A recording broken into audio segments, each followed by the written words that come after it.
একটি শিক্ষণীয় সুন্দর গল্প। অস্থিরভাবে পায়চারি করছিলেন রাজা। বড় হতাশ লাগছে তার। মানুষে যদি বিরোধিতা করে তাহলে তিনি লড়বেন কাদের নিয়ে, আর করবেনই বা কাদের জন্য? দুষ আর লড়াই করে লাভ নেই। এমন সময় দারোয়ান এসে বলল, একজন গেরো ব্রাহ্মণ দেখা করতে চাইছে। একটু বিরক্ত হয়ে তিনি বললেন, এখন আমার সময় নেই, বলে দে। দারোয়ান বলল, বলেছি, কিন্তু উনি যেতে চাইছেন না। তখন রাজা বললেন, পাঠিয়ে দে। এক ব্রাহ্মণ ঘরে ঢুকলো। খাটো ধুতি, গায়ে নামা বলি, মাথায় টিকি। টিকি দেখলেই রাজার মাথাটা যায় গরম হয়ে। রুক্ষ স্বরে বললেন, কি চাই? ব্রাহ্মণ বলতে শুরু করলেন, আমি নদিয়ার মহাদেব ভট্টাচার্য। থামলেন একটু, বোধহয় গুছিয়ে নিলেন একটু। আবার শুরু করলেন, জানেন, সেই দিন ছিল বৈশাখ মাস। টোল থেকে ফিরতেই অপর্ণা এসে ঝাঁপিয়ে পড়ল কোলে। জল দিল, গামছা দিল, বাতাস দিল পাকা করে। আমার জন্য তার যত চিন্তা। বাপ মেয়েতে আদর খাচ্ছি, তখন ওর মা ডাকলো ঘর থেকে। ভেতরে যেতে বলল। মেয়ের তো 7 বছর বয়স হলো, আর কতদিন ঘরে বসিয়ে রাখবে? পাড়ায় যে কানপাতা দায়। আমি বললাম, পাত্র পাচ্ছি কই? যার কাছেই যাই। 1,000 টাকার কমে পণ নেবে না কেউ। মন্দিরা ফিসফিস করে বলল, সবার তো কপাল সমান হয় না, কিন্তু জাত ধর্ম তো রাখতে হবে। কাল নদীপথে একজন কুলীন ব্রাহ্মণ এসেছেন। বয়সটা বেশি, 70-এর ঘরে, কিন্তু বংশ উঁচু। 50 টাকায় কন্যা উদ্ধার করেন তিনি। আমাদের অপুকে ওর হাতে গড়ি দান করো। আমি চেঁচিয়ে উঠলাম, না না, এ হবে না। কিন্তু সমাজের চাপ তো বুঝি সংসারের চাপও। নিজের সঙ্গে অনেক লড়াই করে অপুর সাথেই বিবাহ দিলাম।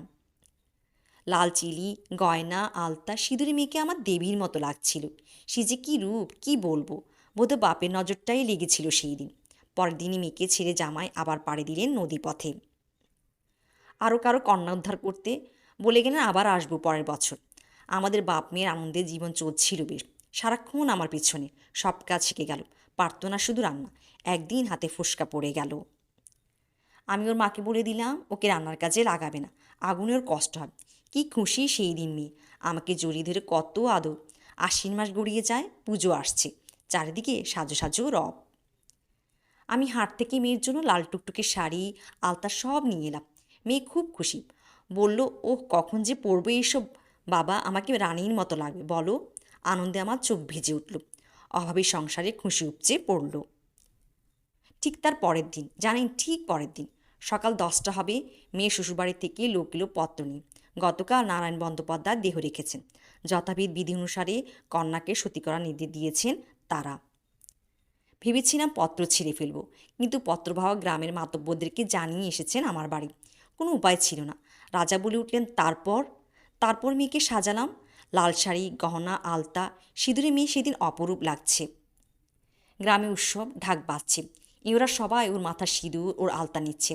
আর ও নিজেও কি খুশি সেজেগুজে। ওর পছন্দের দধি মিষ্টান্ন এসেছে ঘর ভরে। জানেন, তার মধ্যেও ও সেসব আমাকে খাওয়াবে বলে ব্যস্ত। কথা বন্ধ হয়ে আসে ব্রাহ্মণের। চোখটা মুছে আবার শুরু করেন। খালি সে বুঝতে পারেনি উৎসবটা কিসের। এরপর খবর এলো, নদীর তীরে চিতা সাজানো সমাপ্ত। সতীমাতাকে নিয়ে যাওয়ার নির্দেশ দিয়েছেন কুলীন সমাজ। মেয়েকে কোলে নিয়ে চললাম। কাঁদিনি একটু, ওকে বুঝতে দিতে চাইনি কিছুই। চিতার পাশে সমস্ত আনুষ্ঠানিক কাজ মিটল। মেয়ে অবাক হয়ে দেখছিল সব। আগুন দেওয়া হলো চিতায়। ধাও ধাও করে জ্বলে উঠল চিতা। মেয়ে বলল, বাবা বাড়ি চলো, আগুনে আমার বড় ভয়। আমি বললাম, আমার গলাটা একবার ছাড় মা। কচি হাত দুটো গলাটা ছাড়তেই ছুঁড়ে দিলাম অগ্নিকুণ্ডে। আগুনের মধ্য থেকে একটা রিনরিন গলা পাওয়া গেল। বাবা!